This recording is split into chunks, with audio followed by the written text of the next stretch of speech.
Over the years, manufacturers have been pushing the limits when it comes to display sizes in an attempt to answer the question, how big is too big? In the day and age of 4-inch displays, Samsung came out of the humongous at that time 5.3-inch phablet, and we all know how that went. But the 6-inch plus category hasn't had a lot of success stories. That means this is a niche without much competition. A niche Xiaomi's taken note of. The Mi Max is Xiaomi's take at what a supersized phone should be. So is this a phone you should care about? Well, let's find out. But before we do, if this is your first time here or in case someone dropped a Mi Max on your head and you can't remember, my name's Ash, this is C4E Tech, and you're watching my full review of the Xiaomi Mi Max. Let's get started.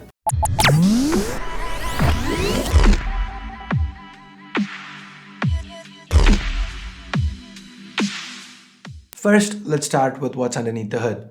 This Mi Max sports specs similar to the Redmi Note 3 sold in India. We have the Snapdragon 650 chip underneath, so that's two high-performance Cortex-A72 cores clocked at 1.8 GHz each, four power-efficient Cortex-A53 cores clocked at 1.4 GHz each, coupled with an Adreno 510 GPU and 3 gigs of RAM. It also has 32 gigs of onboard storage, and of course there's room for expansion via microSD. It is worth noting that Xiaomi will also be selling a 128GB variant, which will have an extra gig of RAM, two extra Cortex-A72 cores, meaning it will sport the Snapdragon 652 chip. Anyway, with day-to-day performance, the Mi Max did very well. The GPU inside had no issues with most intensive games we threw at it. It didn't overheat or throttle either. Now, talking about gaming, let's talk about the unique selling point, the USP of the Mi Max. That humongous 6.44-inch IPS LCD display.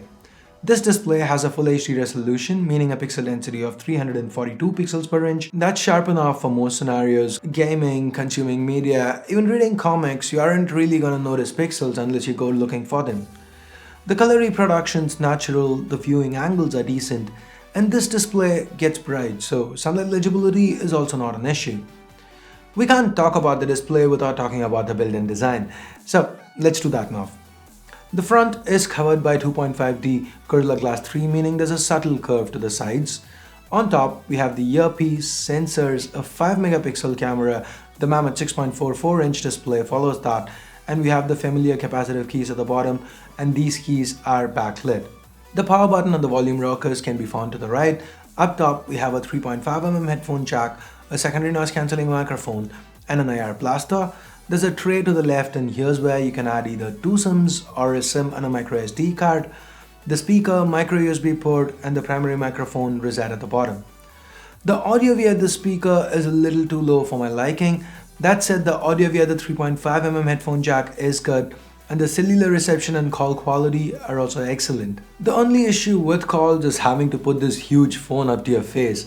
Frankly, it looks ridiculous, and given that I talk for extended periods of time, I found it very uncomfortable. My wrist hurt, my elbow hurt, but I've only used this phone for a week, so maybe I might end up getting used to it, but probably not. Anyway, do note that this phone weighs in at a little over 200 grams, and yes, it's just 7.5 millimeters thick, but it is wide. It's 88.3 millimeters wide to be precise. To give you guys some perspective, here's the Mi Max with the Note 5 in front. The Note 5 itself is 76mm wide, so the extra width here is what makes the ergonomics difficult. Xiaomi's done a fine job shaving the bezels, but there's only so much one can do when the display is this huge. So anyway, as far as the build goes, you guys have also brought to my attention the fact that there are reports indicating the Mi Max to bend when force is exerted at the right points. I do wish Xiaomi would have reinforced the internals better.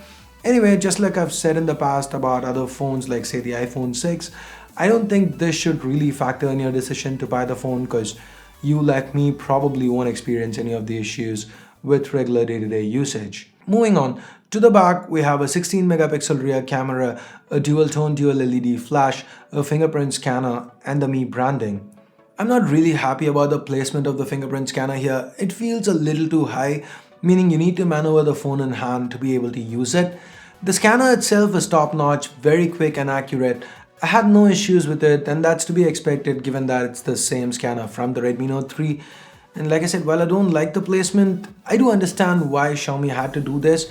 And the reason is, Well, to make room for that huge 4850 milliamp hour battery underneath. And this battery is nuts. With my usage, I could easily get through 2 days on a single charge, and using this phone kind of changes what your regular usage is. See, generally I don't stream for over an hour on my phones, more like 30 minutes usually. But with the display this large, it screams media consumption. So I ended up streaming a lot via Netflix, and of course that affects battery stats. Now, streaming video is not the most intensive of tasks that you can perform on a phone. So this means you get crazy screen on times like this. This is a reason why I'm never a fan of judging usage, battery usage based on screen on times, because it varies from user to user depending on if you're gaming or watching video. But that said, no matter what I did, whether it's game or use GPS navigation, the battery just wouldn't die in a day. So the battery life on the Mi Max is excellent. The Mi Max uses the same camera hardware as the Redmi Note 3, but it's been fine-tuned a few tweaks here and there. The 5 megapixel front-facing camera has a wide-angle lens and does a great job for selfies. The 16 megapixel rear camera still does a good job under well-lit conditions. The dynamic range is average and it remains as noisy as ever under low light. But this time around, you can shoot 4K video. The stabilization's not too good. It's a little slow to focus and transition, but accurate. The 4K footage itself suffers from the camera constantly hunting for focus. It's not as bad as it was with the Redmi Note 3, but the lack of dynamic range is again noticeable and the overall footage is not too good. So the bottom line is, the camera is not the Mi Max's strong suit.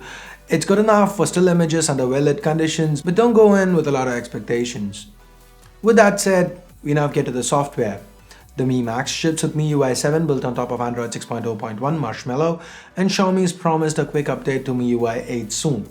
MIUI 8 will be bringing a lot of new features with it. That said, MIUI 7 itself is quite feature-packed.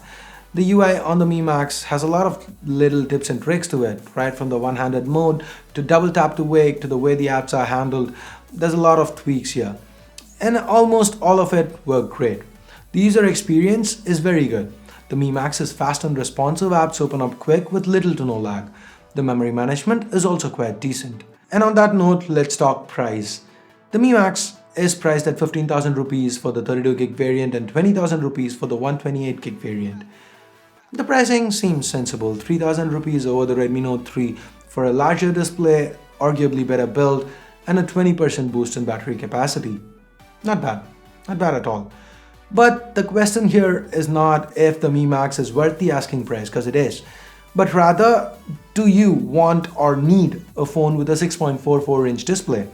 Honestly, as much as I like the extra screen real estate for media consumption or productivity, the Mi Max was really hard for me to use as a phone to make calls. It's just too big and uncomfortable to hold in hand.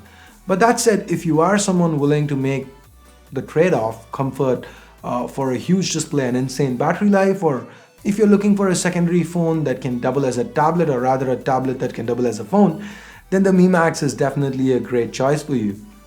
So that's it for my take on the Mi Max. Do you agree? Okay, before we're done, I'm going off script here. There's a little, something I'm a little confused about. You guys tell me if you can clear it up for me. The Redmi series has been the budget series for Xiaomi, not Samsung, for Xiaomi, and the Mi series has been the premium high-end series. So the Mi Max is closer in specs to the Redmi Note 3 than the Mi 5. So why call it the Mi Max? Why isn't it named the Redmi Max? So here's a poll. Let me know if you feel Xiaomi should have named it the Redmi Max. If you feel naming it the Mi Max is kind of confusing. So that's just something, that's just me nitpicking. It's just something I thought of, and I thought I'll ask you guys just to figure out what it is that you think. So anyway, let me know in the poll, let me know in the comments below. And if you do want to pick a Mi Max up, I'll leave direct links in the description below. For my non-Indian viewers, banggood.com currently sells the Mi Max for about $250, $260. I'll leave a link to that along with the discount code in the description. So thanks a lot for watching. Give this video a thumbs up if you liked it, vote it down if you didn't. And for more videos like this, hit that subscribe button down below if you haven't already. So thanks for watching. I guess I said that already. Till next time, this is Ash here from C4E Tech signing off. You guys have a great day. Bye-bye now.